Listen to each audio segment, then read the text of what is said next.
ಸಾಹಿತಿ ದೀಪಾಲಿ ಸಾಮಂತರ 2 ಕೃತಿಗಳ ಅನಾವರಣ, 4ವರಿಗೆ ಸಾಹಿತ್ಯ ಪುರಸ್ಕಾರ ಪ್ರದಾನ. ಪುಸ್ತಕಗಳನ್ನು ಕೊಂಡುಕೊಳ್ಳುವ ಜನರು ಕಡಿಮೆಯಾಗಿರುವ ಇಂದಿನ ದಿನಮಾನಗಳಲ್ಲಿ ಸಾಹಿತಿಗಳು ರಚಿಸಿದ ಕೃತಿಗಳನ್ನು ಸಾಹಿತಿಗಳೇ ಕೊಂಡು ಓದಬೇಕಾದ ಪರಿಸ್ಥಿತಿ ಇದೆ.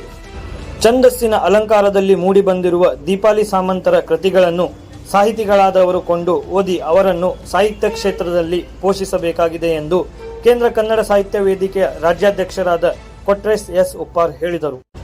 ಅವರು ನಗರದ ಕರ್ನಾಟಕ ಸಂಘ ಪಂಚಗಾನ ಭವನದಲ್ಲಿ ಕೇಂದ್ರ ಕನ್ನಡ ಸಾಹಿತ್ಯ ವೇದಿಕೆ ದಾಂಡೇಲಿ ಘಟಕದ ಅಧ್ಯಕ್ಷರು ಹಾಗೂ ಸಾಹಿತಿಯಾದ ದೀಪಾಲಿ ಸಾಮಂತರ ಮಧುಭಾವ ಶರದಿ ಲೋಕಾರ್ಪಣೆ ಜೊತೆಗೆ 4 ಸಾಧಕರಿಗೆ ರಾಜ್ಯ ಮಟ್ಟದ ಡಾಕ್ಟರ್ ದಿನಕರ್ ದೇಸಾಯಿ ಸಾಹಿತ್ಯ ಪುರಸ್ಕಾರ ಪ್ರದಾನ ಸಮಾರಂಭ ಹಾಗೂ ಜಿಲ್ಲಾ ಮಟ್ಟದ ಕವಿಗೋಷ್ಠಿಯನ್ನು ಉದ್ಘಾಟಿಸಿ ಮಾತನಾಡಿದರು. ದೀಪಾಲಿ ಸಾಮಂತ್ ಅವರು ಇನ್ನೊಂದು ಕೃತಿ ನಕ್ಕುರದುವೆ ನಾಕವು ಅನಾವರಣಗೊಳಿಸಿ ಮಾತನಾಡಿದ ಪತ್ರಕರ್ತ ಸಂಘದ ಅಧ್ಯಕ್ಷರಾದ ಸಂದೇಶ್ ಜೈನ್, ಮನುಷ್ಯನಿಂದ ಹಿಡಿದು ಪ್ರತಿಯೊಂದು ಜೀವಿಗೂ ಸಾವಿದೆ. ಕಟ್ಟಿದ ಕಟ್ಟಡ ಬೀಳಬಹುದು, ದೇಣಿಗೆಯಾಗಿ ಕೊಟ್ಟ ವಸ್ತುಗಳು ಹಾಳಾಗಬಹುದು, ಆದರೆ ಬರೆದ ಅಕ್ಷರಗಳು ಸದಾ ಜೀವಂತವಾಗಿರುತ್ತದೆ. ಈ ನಿಟ್ಟಿನಲ್ಲಿ ಸಾಹಿತ್ಯ ಚಟುವಟಿಕೆಗಳಲ್ಲಿ ಹೆಚ್ಚಿನ ಸಂಖ್ಯೆಯಲ್ಲಿ ನಮ್ಮನ್ನು ನಾವು ತೊಡಗಿಸಿಕೊಳ್ಳಬೇಕೆಂದರು.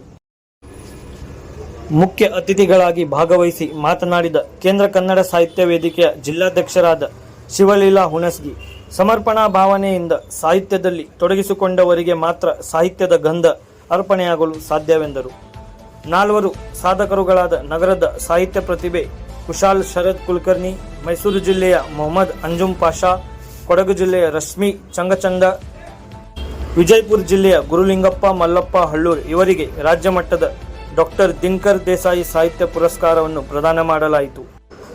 ಮಧುಭಾವ ಶರದಿ ಕೃತಿಯನ್ನು ಐಟಿಐ ಕಾಲೇಜಿನ ಪ್ರಾಚಾರ್ಯರಾದ ಎನ್ಆರ್ ನಾಯಕ್ ಹಾಗೂ ನಕ್ಕರದುವೆ ನಾಕವು ಕೃತಿಯನ್ನು ಕೇಂದ್ರ ಕನ್ನಡ ಸಾಹಿತ್ಯ ವೇದಿಕೆಯ ಧಾರವಾಡ ಜಿಲ್ಲಾಧ್ಯಕ್ಷರಾದ ಎ ದರ್ಗಾ ಅವರು ಪರಿಚಯಿಸಿದರು. ಸನ್ಮಾನಿತರ ಪರವಾಗಿ ಮೊಹಮ್ಮದ್ ಅಂಜುಮ್ ಪಾಷಾ ಅವರು ಕೃತಜ್ಞತೆ ಸಲ್ಲಿಸಿ ಮಾತನಾಡಿದರು. ಅಧ್ಯಕ್ಷತೆ ವಹಿಸಿ ಮಾತನಾಡಿದ ಕೇಂದ್ರ ಕನ್ನಡ ಸಾಹಿತ್ಯ ವೇದಿಕೆಯ ದಾಂಡೇಲಿ ತಾಲೂಕು ಘಟಕದ ಅಧ್ಯಕ್ಷೆ ಹಾಗೂ ಕೃತಿಕಾರರಾದ ದೀಪಾಲಿ ಸಾಮಂತ್ ಅವರು ಕೇಂದ್ರ ಕನ್ನಡ ಸಾಹಿತ್ಯ ವೇದಿಕೆ ಹಾಗೂ ಕುಟುಂಬಸ್ಥರ ಸಹಕಾರ ಮತ್ತು ಪ್ರೋತ್ಸಾಹ ಸಾಹಿತ್ಯ ಚಟುವಟಿಕೆಗಳಲ್ಲಿ ನನ್ನನ್ನು ನಾನು ತೊಡಗಿಸಿಕೊಳ್ಳಲು ಪ್ರೇರಣೆಯಾಯಿತು ಎಂದರು.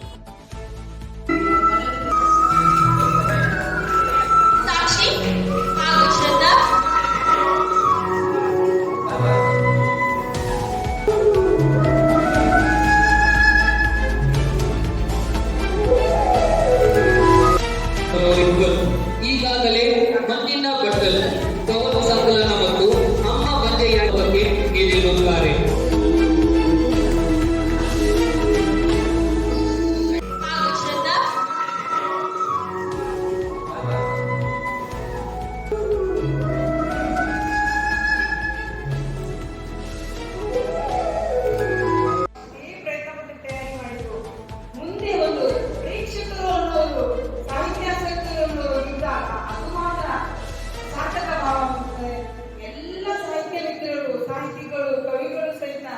ನಮ್ಮ ಎಲ್ಲ ತಾಲೂಕು ಘಟಕದ ಅಧ್ಯಕ್ಷರು ಬೇಕಾಗಬಹುದು.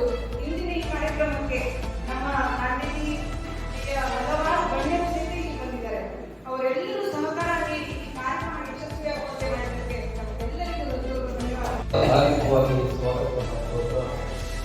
ನಿಜಕ್ಕೂ ಕನ್ನಡ ತತ್ವ ಕಾಯಕದಲ್ಲಿ ಕಳೆದ ಹಲವಾರು ವರ್ಷಗಳಿಂದ ನಮ್ಮನ್ನು ನಾವು ಪ್ರಾಮಾಣಿಕವಾಗಿ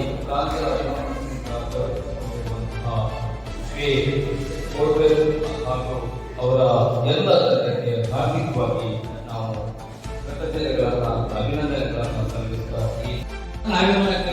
ಸಶಕ್ತರು ಈ ಕನ್ನಡಿಗರು ಆ ನಿಟ್ಟಿನಲ್ಲಿ ಇವತ್ತು